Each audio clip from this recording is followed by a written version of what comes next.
Gıda Etiği Derneği Target'in Korona Günleri Sanal Konferansları dizisine hoş geldiniz. Ben Berivan Alkaş. Derneğimiz adına bu konferanslar dizisinde size ev sahipliği yapacağım. Konferans dizisinin amacı Covid-19 salgının yaşandığı günlerde tarım ve gıda sisteminde yaşananları değerlendirmeye çalışmak ve sistemin geleceğine dair düşünsel katkıda bulunmaktır. Bu sunumda Middlebury Üniversitesi Gıda Çalışmaları Programı Akademik Direktörü ve International Panel of Experts in Sustainable Food Systems üyesi Profesör Doktor Molly Anderson, Covid-19 and Food Systems Transformation başlığı altında bizimle görüşlerini paylaşacak. İyi seyirler dileriz. The need for transformation in the food system has become ever more critical with the COVID-19 pandemic. I see transformation to greater sustainability as essential for our own health and the health of ecosystems, which are closely related. But we can only accomplish this if we understand and deal with the current forms of power in the food system. And by food system, I mean all of the activities and actors from agricultural inputs through consumption and waste management. The global food system operates through neoliberal assumptions and values, which tend to obscure how power moves and is maintained in the food system. I'd like to start with the accumulating evidence for why food systems need transformation. The COVID-19 pandemic is one of several zoonotic diseases that spilled over from wildlife populations into human populations. Food system practices make that spillover increasingly common as people clear forests and bring wildlife and human populations into closer proximity. Next, our food is literally killing us. As the Eat Lancet report told us in 2019, nearly 2 billion people are undermining their health by eating too much of the wrong food. There are a number of environmental problems associated with the global food system as well. Perhaps most acute is greenhouse gas emissions. The Climate Change and Land report from IPCC in 2019 said that food system activities contribute 21 to 37% of greenhouse gas emissions. Agriculture uses on average 70% of global freshwater, which is increasingly scarce in many parts of the world. Agricultural contaminants such as nitrate from fertilizer or animal waste have become the most common pollutants. And agriculture is contributing to loss of biodiversity and ecosystem services, as the Global Assessment Report on Biodiversity and Ecosystem Services documented. There are also social problems associated with the food system. Despite high production, large numbers of people are chronically food insecure. The latest SOFI, State of Food Security and Nutrition in the World from the UN, said that by 2030, if we stay on course, we're going to have 841.4 million people who are chronically, severely undernourished.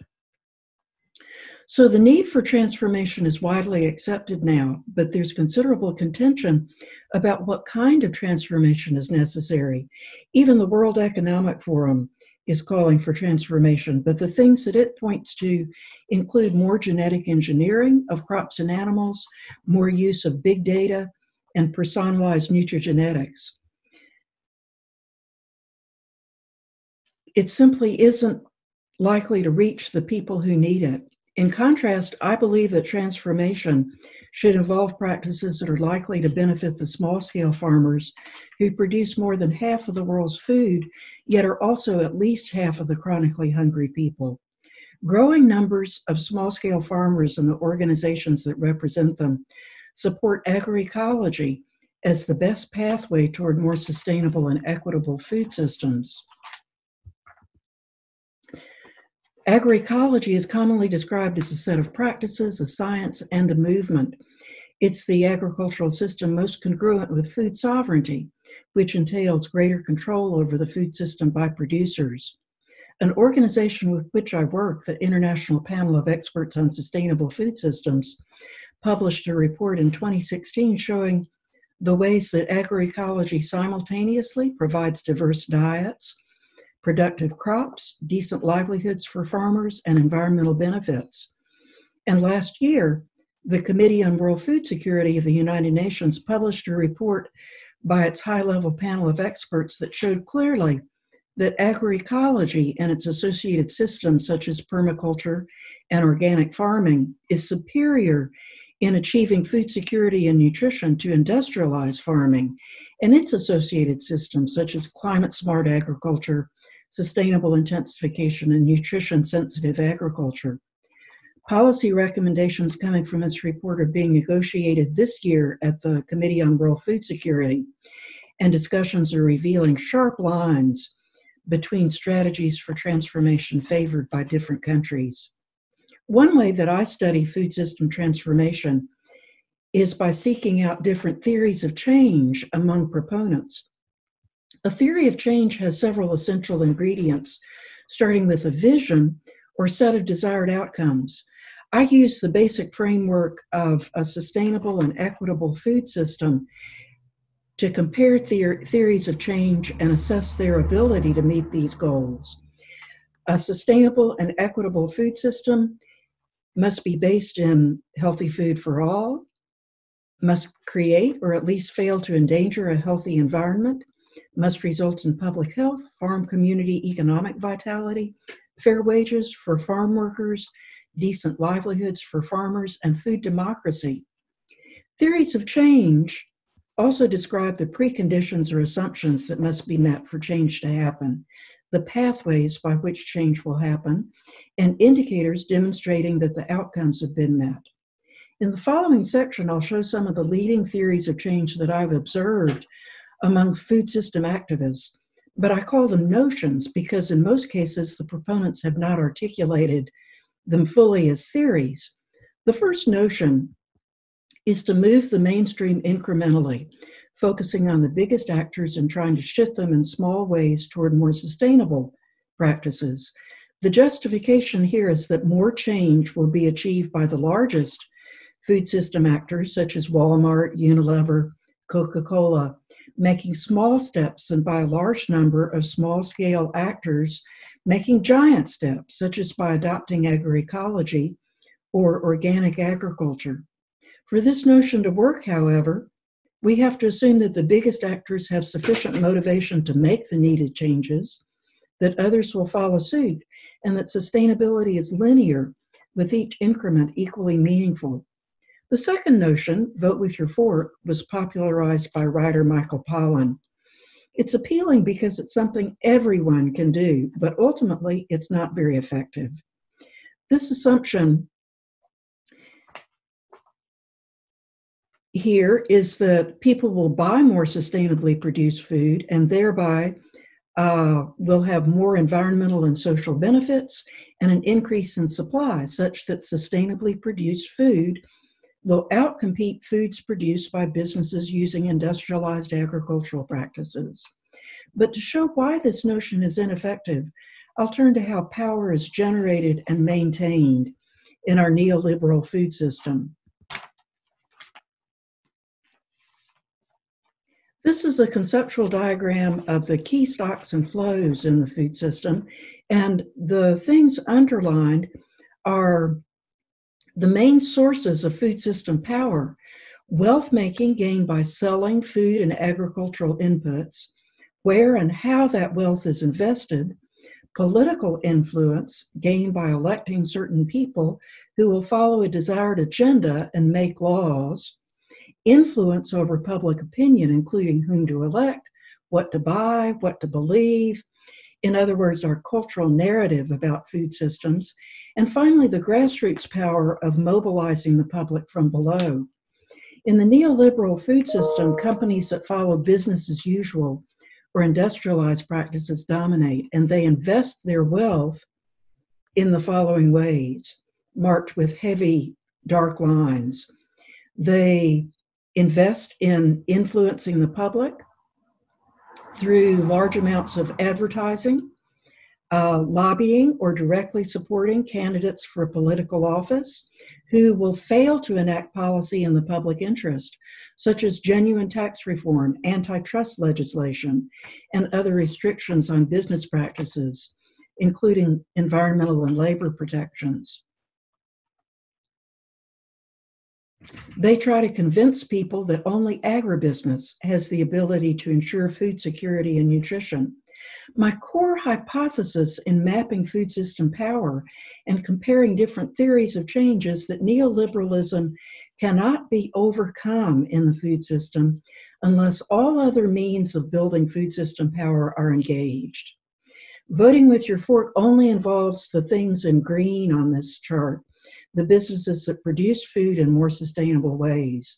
While buying more food from these businesses does result in environmental and social benefits, it does nothing to counteract all of the other ways that the industrialized food system is exerting its economic and political power, including making sure that more sustainable food businesses don't arise in the marketplace.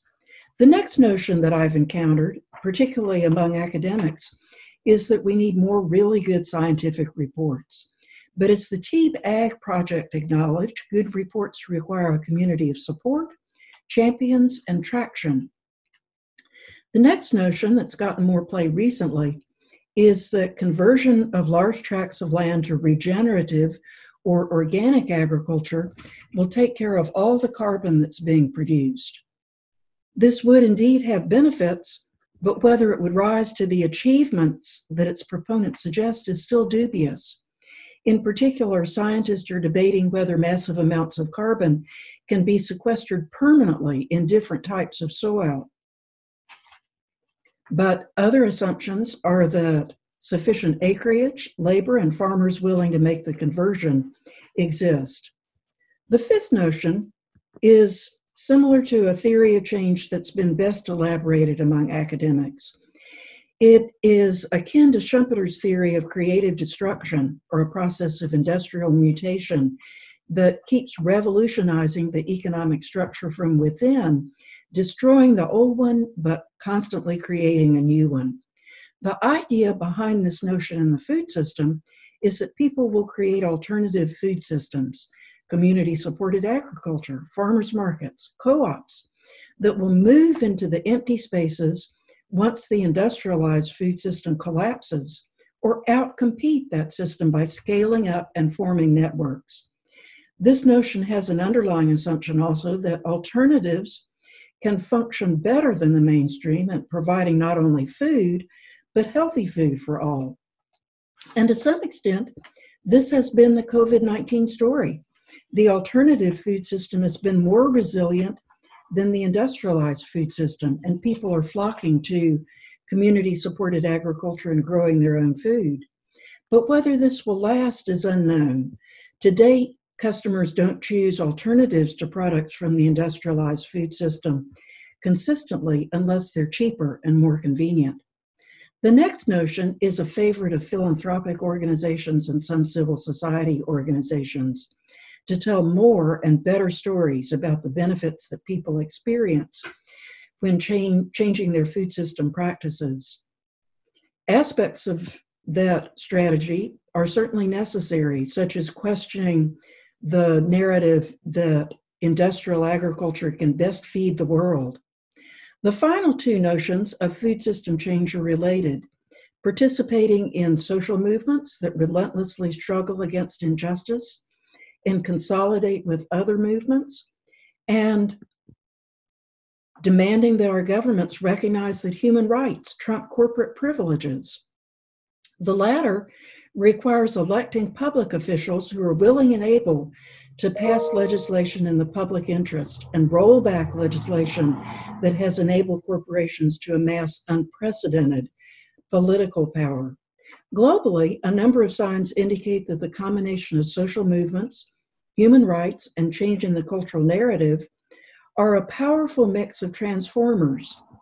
And here's what it looks like on my diagram of how food power is generated and maintained.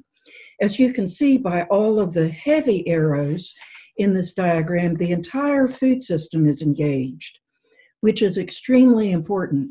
Social movements can influence a pro-sustainability cultural narrative, which is also influenced by independent media.